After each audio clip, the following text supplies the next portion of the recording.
Okay, are we on here? Can you hear me or not? Testing 1, 2, 3. Testing 1, 2, 3. Can you hear me? Okay, thank you. Why did I ask you? Thank you. Well, good morning. It's good to see everyone this morning.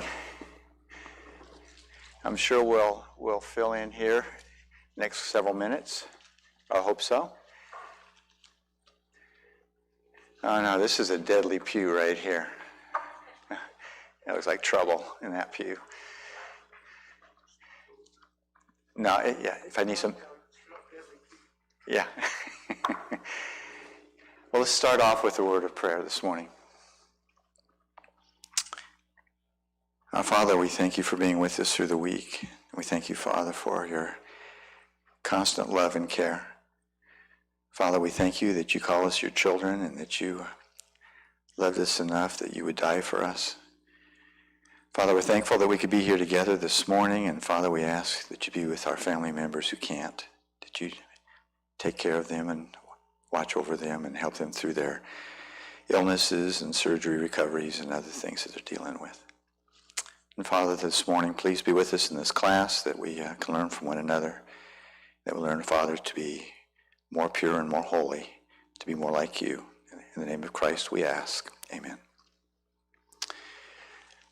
Well, we're talking about being unoffendable, and I understand that not everybody maybe agrees with some of the premises, and that's okay.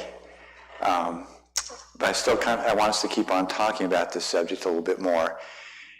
And I want us to auger in a little bit further today on some ways that this being offendable might look like. And which is interesting, because I don't think that's, well, we'll go with that. So, well,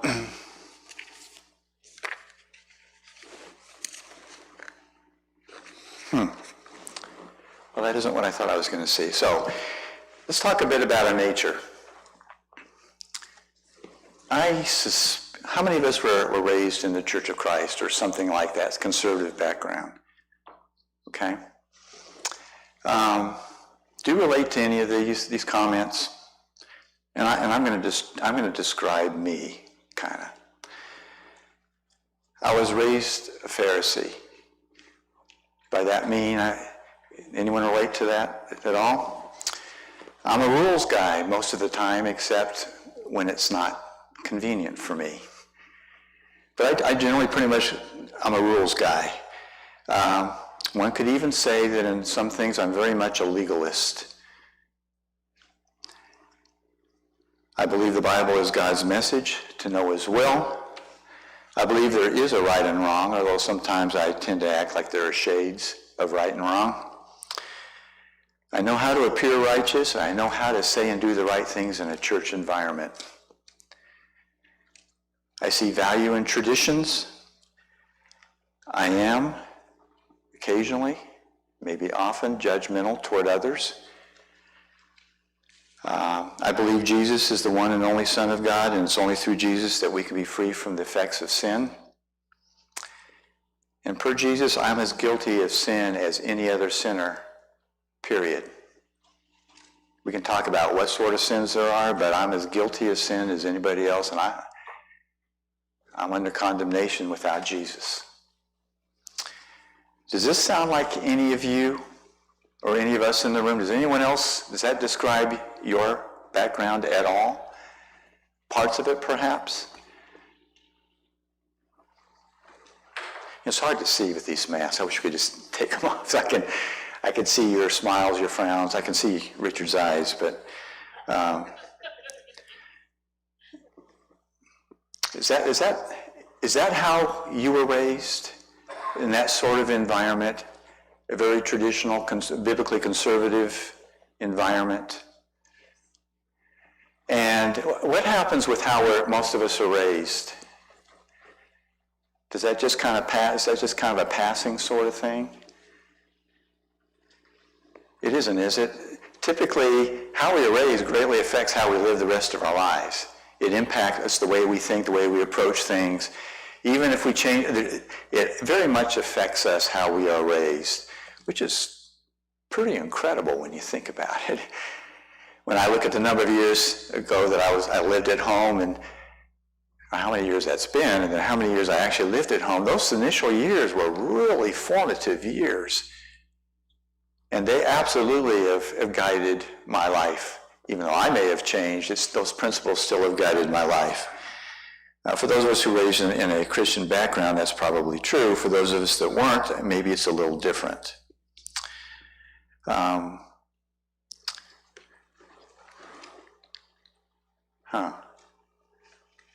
Okay, it didn't change. So we'll see what happens here. So we talked about choosing not to take offense is not simply ignoring the events or wrongs, but is dealing with them in a very different way. It's without anger or bitterness. We'll talk about indignation later, Ross, or contempt. If someone cuts in front of you after you've been standing in line, and you've been standing in line for 20 minutes, 30 minutes, and it's a long line at a checkout, and someone cuts in front of you, this doesn't mean you can't address the situation, right? It's just how we choose to address it. It needs to be different, without anger, without contempt, or without bitterness. If we turn to chapter 5 of Matthew, verses 21 and 22, and everything I'm doing today is NIV.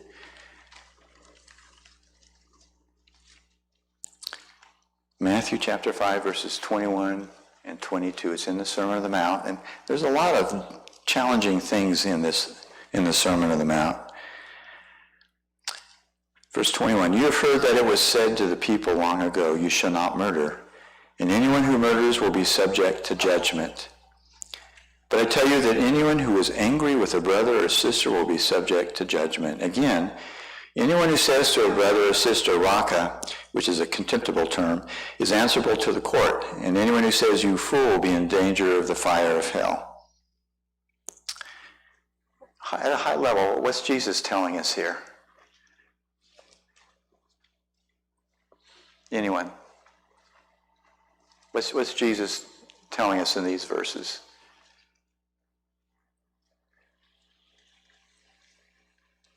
Walt? I think he's saying, and you see it in the subsequent statement say about adultery, that anger is really the gateway to murder.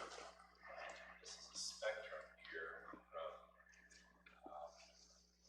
the thoughts, the inclinations of the heart, to the actions that result from them.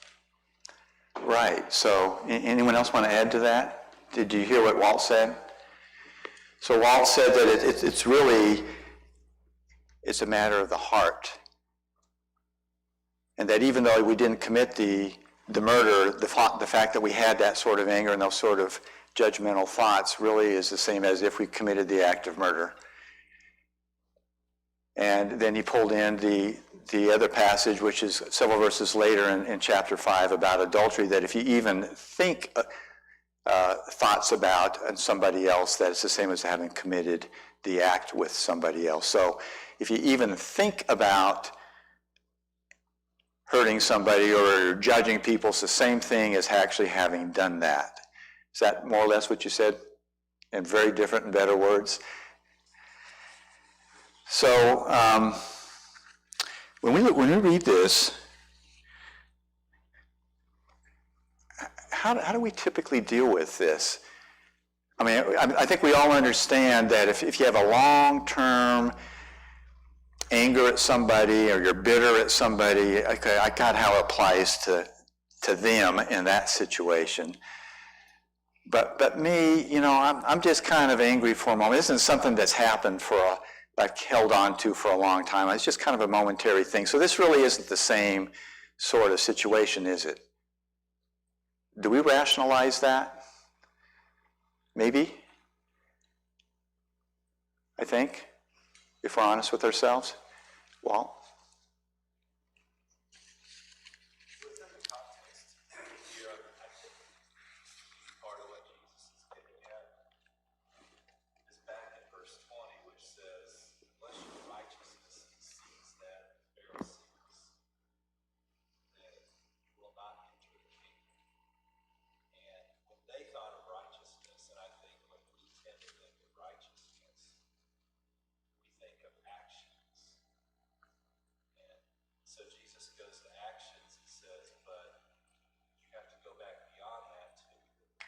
The heart. what's going on in the heart. And I think he's pointing to two things here ultimately. One of them is our inability to shape our hearts properly. This is God's grace, it's his spirit, it's his word, it's God's action in our lives. And ultimately, it's the cross that enables us to be slaves to righteousness. The heart level, and that's a part of it. But a part of it is forcing us to go back to those things of, wait, what's going on with my heart? Why is my heart this way? Absolutely. And so Jesus is saying that when I'm angry with, mad at, disrespectful to, hate, condemn someone, that I'm morally the same as a murderer and subject to God's judgment.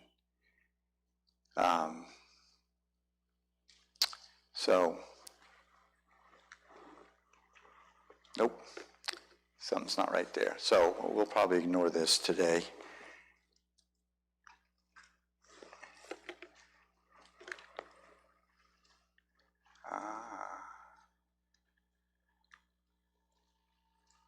Okay, so we just were started in the middle.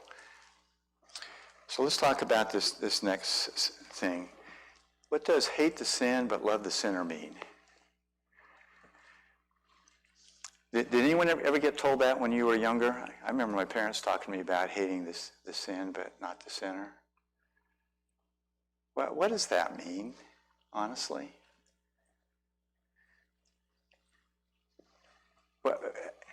How do we do that? Is that a challenge for anybody?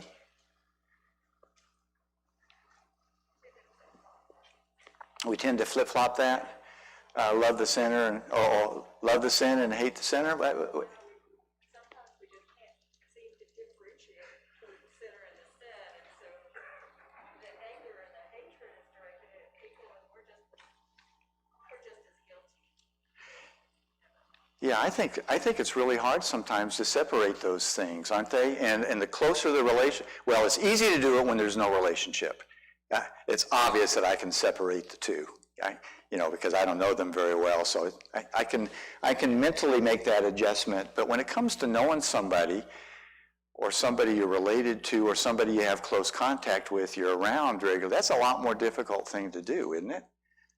Sometimes, maybe.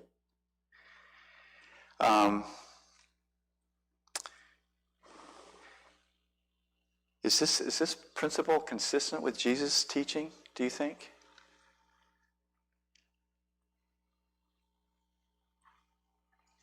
What do you think? Did Jesus teach us to do this? Can you think of an example? Not so many words. Well, yes. Okay. The woman caught the act of adultery. Okay. He said, "Go and sin no more." He still loved her, but he told her to knock it off. Okay. Or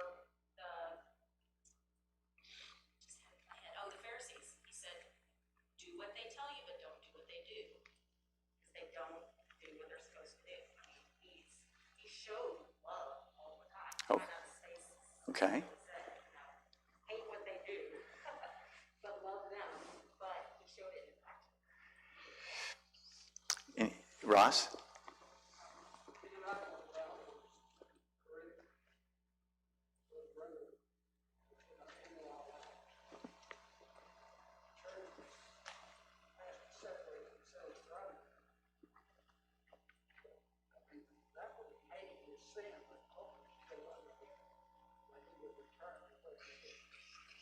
So Ross, I couldn't hear the very first part of that. Do you mind pulling it down just for a moment? I was thinking about the example in Corinthians of the brother who was immoral and Paul was saying we need to separate them.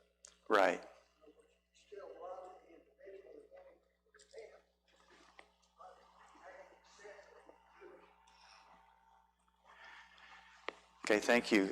How about some, what are we supposed to do with our neighbor? What are we supposed to do with our neighbor? We're supposed to love our neighbor as ourselves, right? Isn't that a direct commandment?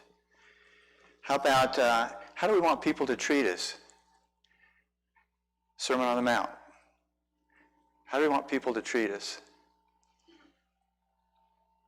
Do unto others. Better than we deserve. Okay, well, doing to others is we want to treat other people like we want to be treated, right? I mean, isn't that kind of what this principle is all about? It's not like any of us don't do things that are offensive to somebody else or bother somebody or are wrong. And don't we want forgiveness and grace extended to us? So I think the principle works here. As you said, Stephanie, it doesn't use those exact words, but I think the principle, and we got some good examples of just how people were to have behaved. But it is hard to separate the two. Why is it so difficult to separate the sin from the person? Direct your anger or direct your emotions to a person, to a thing. Just easy. It's easier to direct it toward a person.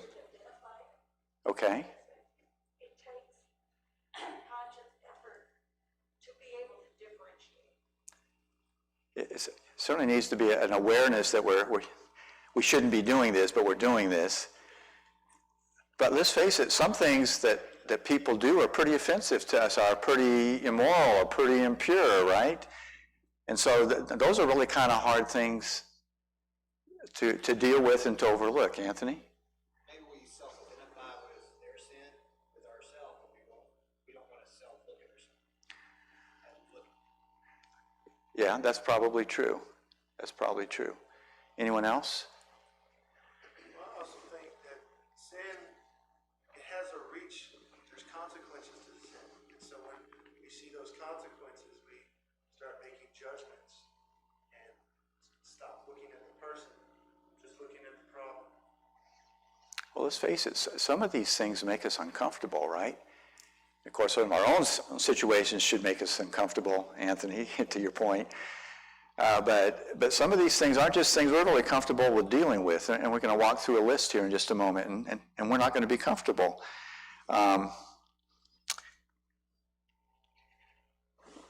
Do you ever find yourself angry at someone for doing something that you did?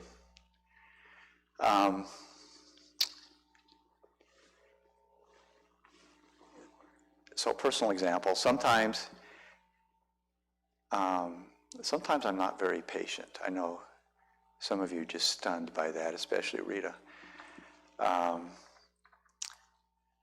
And I don't like it when someone asks me a question and it's so general, I'm not sure if it's a statement or a question. I don't have any specifics. I mean, this can be in personal life and as well as at work. There's no context to the question. There's no, I'm not sure if I'm in the same place that they're trying to get me to. There's no units of measure on the question, and I'm supposed to answer this thing, which requires me to make assumptions. So what are you really asking, and are you talking about this, or are you talking about that? And that frustrates me. And most of the time I deal with it okay, but sometimes I don't deal with that very well.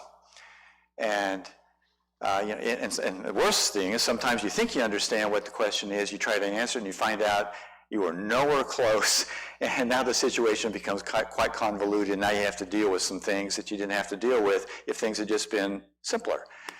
So I do not like that situation, and I did it yesterday. So I did it to Rita and Josh yesterday in a conversation that we were talking, and I did exactly the same thing that I don't like. You ever done that before? You ever been in a parking lot and somebody's coming down?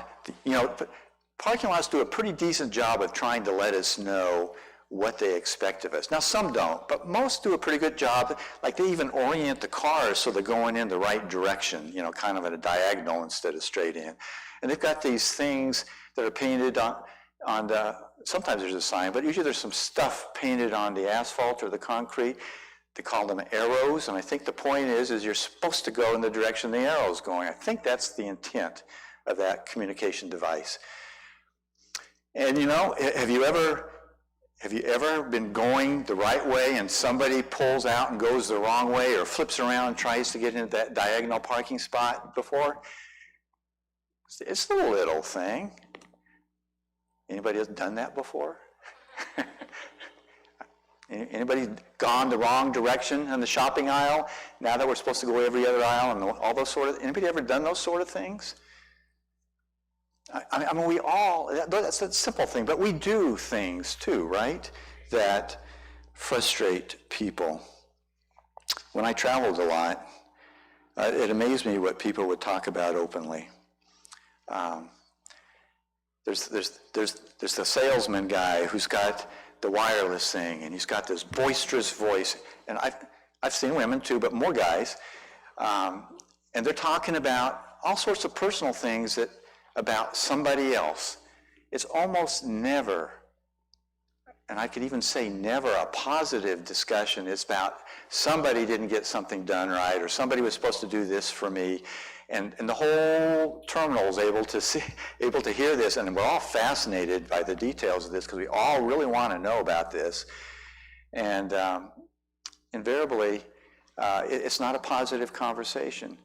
Have you ever been in a public place, a food court, or some eating place, and you listen to the conversations? Now, I'm not suggesting that you eavesdrop on people, but sometimes you can't help but overhear things that are being said. And typically, what's the conversation about?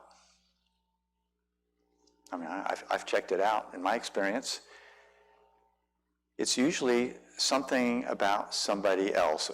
It can be worded nicely so you don't really kind of condemn somebody. It can be that this, and this was supposed to have been done, and so you'll talk about the things that were supposed to occur and not the individual, but you're really talking about the individual and not doing what they were expected to have done. We tend to do this. And, you know, if we want to be a group of people that reach out to our community, then how do I respond to a person who is dirty, poor, asking for food or things? Do we flock to that person to find out what their needs are? Or do we kind of say, I'm going to let Richard take care of it? Or I'm going to let somebody else take care of this? I'm going to kind of ignore the situation. How do I respond to the person who walks into this building reeking of alcohol? We've had this happen before. So how do you respond? How do I respond to that situation? How do I respond to the homosexual couple who wants to worship with us today? How am I going to deal with that? How am I going to respond to the person who lost their family because they slept around? They weren't true to their marriage vows. How am I going to treat that person? How do I respond to a person who looks different than me or speaks fluent curse words, really vulgar language? How do I respond to those situations? You know, you don't have to answer. I'm not asking you to answer that to me or publicly, but I'm asking myself those questions. What are my responses? Okay, those are things that we all have some strong opinions about. I think the Bible has some strong teachings about some of these things. But how do I respond? And what sort of impression am I giving to those people when I ignore them or I don't recognize them? You know, well, we think of the Good Samaritan as a parable in terms of physical damage that someone suffered, and there needs to be some kind of aid rendered to help them physically. But I think that extends into the spiritual realm too, and of course, that's where the gospel comes in, and what God has done through Jesus to heal everyone spiritually if they'll accept it. you know, sin is, big sins, little sins, our terms, they all separate us from God, and they're all hard issues. But we all have sin, right? Just some are maybe more repulsive to us than others, but I'm wondering just how repulsive ours is to God, frankly, if it weren't for Jesus' gift, and he didn't love us so much, Stephanie. One thing I've learned over my short life is people don't care what you know or what you think if they do not know that you care about them.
Thinking. searching, you know what I mean? And I think it matters.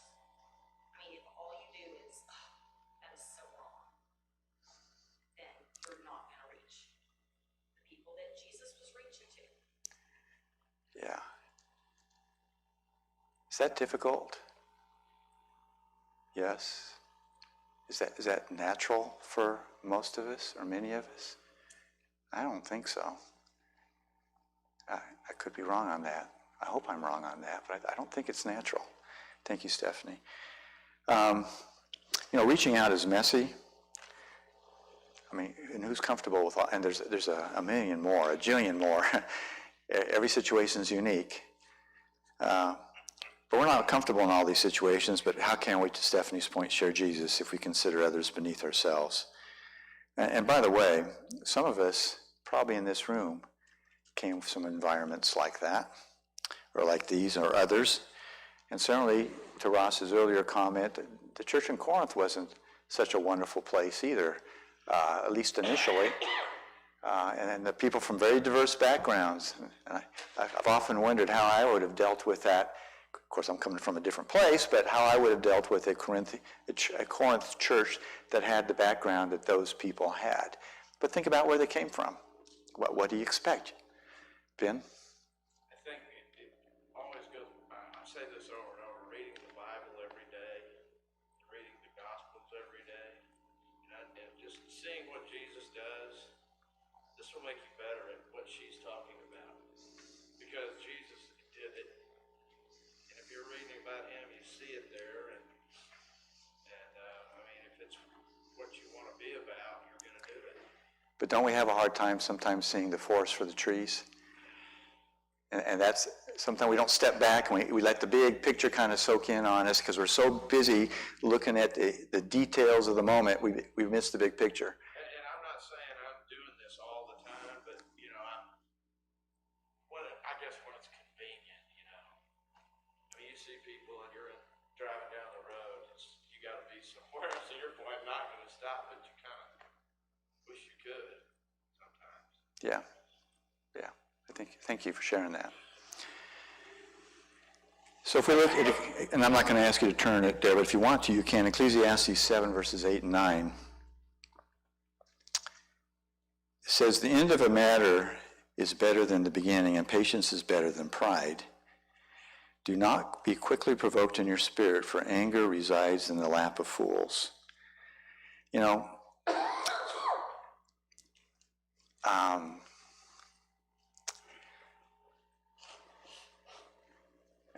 We'll say it anyway. I've always thought, self-evaluation is a dangerous thing because you know that quite often it's not complete, thorough, or correct. And, the fact of the matter is I'm kind of biased toward myself, generally.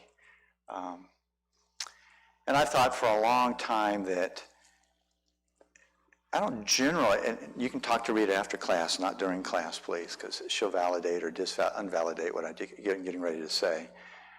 I've always thought that I was pretty good about not getting angry or mad about things. Generally, I try to handle things pretty level. I'm not usually an up and down person. It's not that I don't have moments.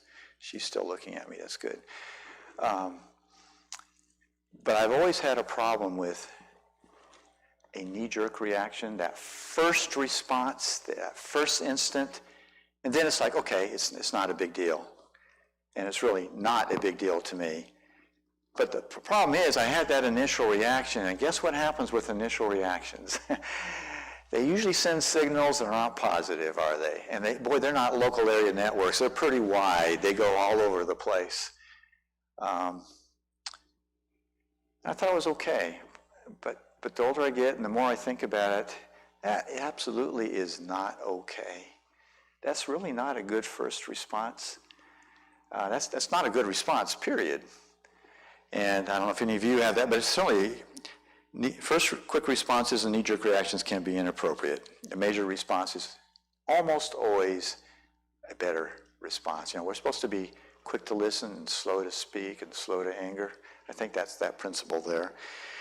But secondly, where does this verse in Ecclesiastes, do not be quickly provoked in your spirit, for anger resides in the lap of fools. So where does anger reside?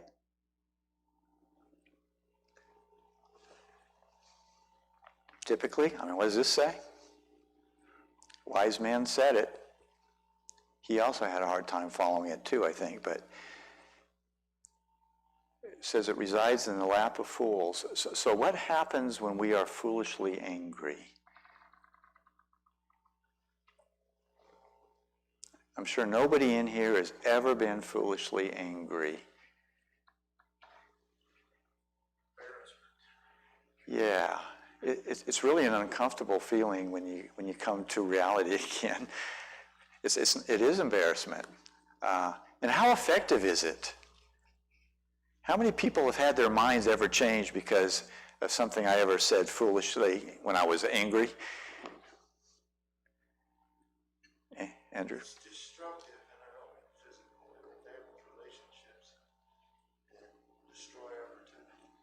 Yeah, words are a pretty powerful tool. And when we say things, we can damage people, for sure. Because guess what people remember? They remember the one bad thing. It's much more difficult to kind of, what is it, one bad apple and 10 good apples, or whatever the thing was. It takes a lot of good stuff to put something back into the bank account so you're in a positive place instead of a debit situation. Jeremiah chapter 17, verses 9 and 10. The heart is deceitful above all things and beyond cure. The heart is deceitful above all things and beyond cure. Who can understand it? This is the Lord speaking. I, the Lord, search the heart and examine the mind to reward each person according to their conduct according to what their deeds deserve. So, is anyone here the single person whose heart doesn't deceive them? Is there somebody here who's mastered that? Certainly not me. So if our heart can deceive us, then how does that affect our relationship with other people? How could that affect our relationship with other people?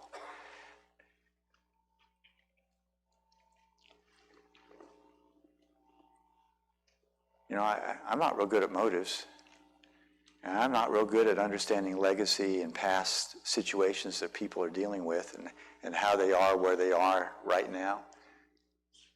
Does anyone figure out how to deal with that one yet?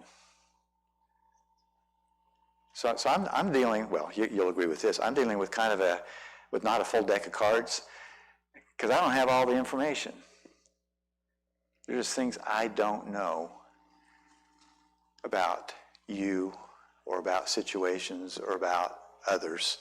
And the fact of the matter is, I may not even be looking at myself right. 1 Corinthians chapter 4, verses 3 through 5. Paul's speaking here, and he says, I care very little if I am judged by you or by any human court. Indeed, I do not even judge myself. My conscience is clear, but that does not make me innocent. It is the Lord who judges me. Therefore, judge nothing before the appointed time and wait until the Lord comes. He will bring to light what is hidden in darkness and will expose the motives of the heart. And at that time, each will receive their praise from God. Why aren't I a good judge of others' behaviors? Because I really don't understand their motives. And I don't really understand them. And sometimes I don't even understand my own perspective because I am incomplete. My conscience is clear, but it does not make me innocent. What a statement that Paul makes. So, being mad is hard work. Shouldn't we surrender our anger, our hurt, our offendedness, since we don't know the motives of others and we can't even trust our own heart? Jesus, we've talked about it here, and Ben brought it up earlier. He didn't practice anger, and he encouraged us to act like him. So why don't we do that? And not only just act like him, but act like him with love and with patience, which he did. I don't have the strength of character to handle anger. It consumes me, and I bet it consumes others in here too, when you get angry or mad or irritated or really frustrated in a situation, you lose your focus, don't you? You become focused on that situation, and it's just hard to get past that, and it tears us up, and frankly, it damages us. A couple of things to think about here. One's an old-time Christian writer. Our souls may lose their peace and even disturb other people's if we are always criticizing trivial actions, which often are not real defects at all, but we construe them wrongly through our ignorance of their motives. And then a more recent Christian writer said, forgiveness is the name of love practiced among people who love poorly. The hard truth is that all people love poorly. We need to forgive and be forgiven every day, every hour, increasingly. And that is the great work of love among the fellowship of the weak, that is the human family. Yes? I wish I had that on a sheet of paper, the previous quote. You didn't print those out. I've got somebody to hang it up in my office. Me too. I can give you this piece of paper if you want it. Okay. So, artists tend to see things. Jesus tends to see things. So let's talk about a guy named Bill and a guy named John. So, true story. There was this guy who was a radio announcer. In his early career, he did some sports announcing. So if you've got a play-by-play guy, and then you have a color commentator. It's kind of how it works typically. And John was the play-by-play guy, and John was one of these guys that was just what you want to be professionally. He was well-dressed, he was articulate, he was always well-prepared, he was professional, he was kind, he was very good at what he did at doing play-by-plays, very good, top-notch. And he also was a professing Christian. And he worked with a guy named Bill. And Bill, neither names, obviously, those are not their real names, but Bill was a former baseball player. And he'd had a pretty rough life due to decisions he had made. Like, things were just messed up. He also was extremely vulgar, very profane, even pornographic. So you can imagine you've got this play-by-play guy and you've got this color commentator who's really colorful. So this is offensive even, sort of colorful. Not the sort of stuff you really want anyone to listen to. You don't want to listen to on the radio either. And so this guy, John, couldn't be there at a game. And this guy who was a young announcer was asked to step in for John. And he knew about Bill because he'd listened to the play-by-plays, and so he was kind of worried about how this was going to go because he really didn't want to put up with that sort of behavior. And he got in there, and they started doing the game.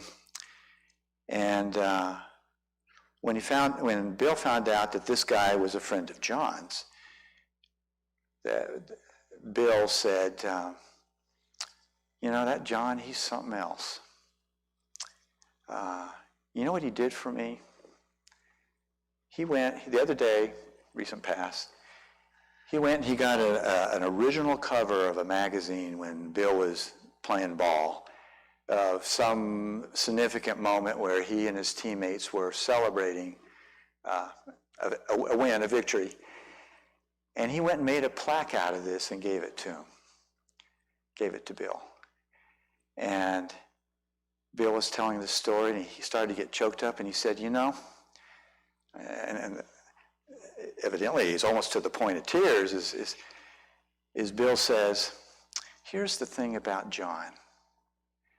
He's nice to everybody. He actually acts like he loves us. And he's the same to everybody. Whether it's him or the guys that do the concessions or the guys that work in the office or the janitor, anybody. He acts like he loves all of us. And he says, can you believe that? Now the point of the story is obviously, why aren't I more like John? Why, when people think of us, why don't people, or me, I'm more worried about me right now, but us for sure, is, do people say that about me? Does Jeff treat everybody with kindness? Does Jeff treat everybody the same? Does Jeff actually act like he, in reality, loves people? Is that what they think about me? Is that what they think about us? You know, the thing is that when we get offended about somebody's behavior, it tends to obscure our vision of the big picture.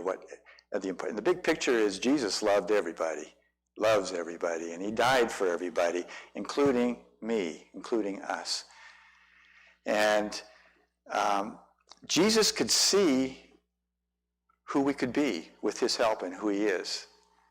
He could see past where we are today, or where we were, to what we can be in the future. He could see past Bill and his offensiveness and his profanity and all those wrong decisions that led to all. He could see past that enough to love the person and give him grace. And he does that for me too. And he does that for us. Artists tend to see things. You know, what was so attractive to Bill is he refused to be offended and turn his back, and he engaged and genuinely loved Bill. Wow. You know, you ever, another example is, some of you are there's some really artistic people in this room here. Another example is given that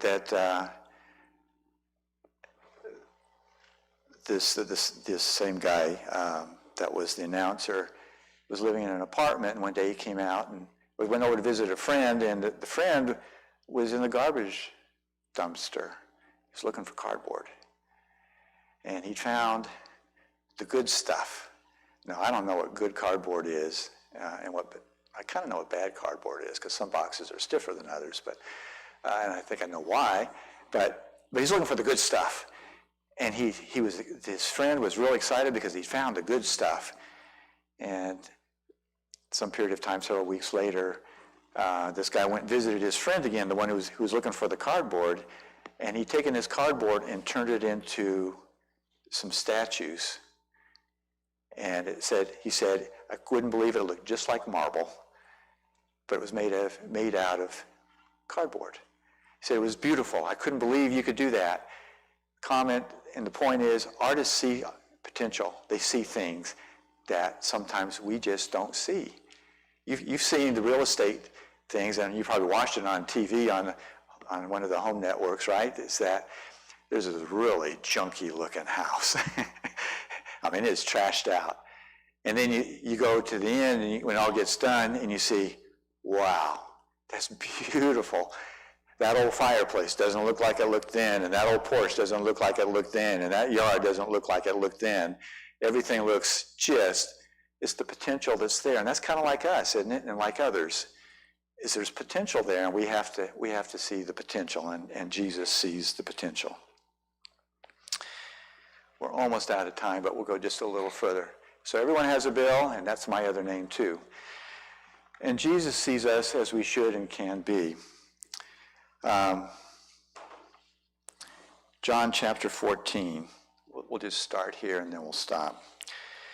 Do not let your hearts be troubled. You believe in God, believe also in me.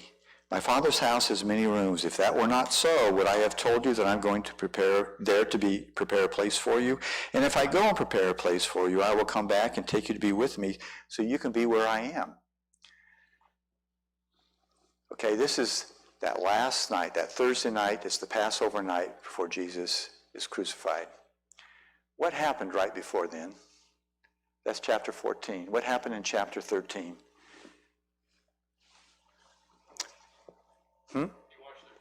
He washed their feet. Okay, that's the first thing he did. Here's the Son of God washing us, the sinners' feet. Okay, and he talked about what sort of servants that leaders should be. What else did he do?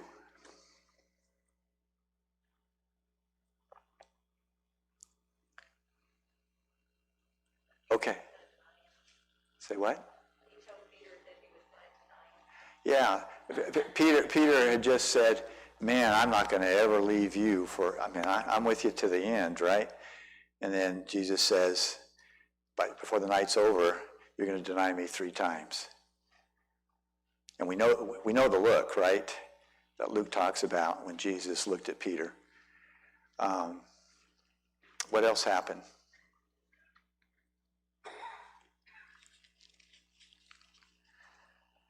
So your assignment for next week is look at chapter 13, and let's come back and let's start there, and let's pick up what else happened before Jesus gave this incredible promise to them and to us about what he was going to do to prepare a place for us. So read chapter 13 and look at what else happened in that chapter. There's a couple things, and we'll pick up there. Thank you for your comments today. Ben, to your point earlier, this is not something I've got under control, but I'm thinking there's a lot of growth still to happen for me and probably for you too, or at least for a bunch of us, to work to be less offendable and more gracious in our dealings with other people, to be more like Jesus in how he dealt with other people. So we'll pick it up next week, and thank you for being here this morning, and I hope your week is a good one. Thank you.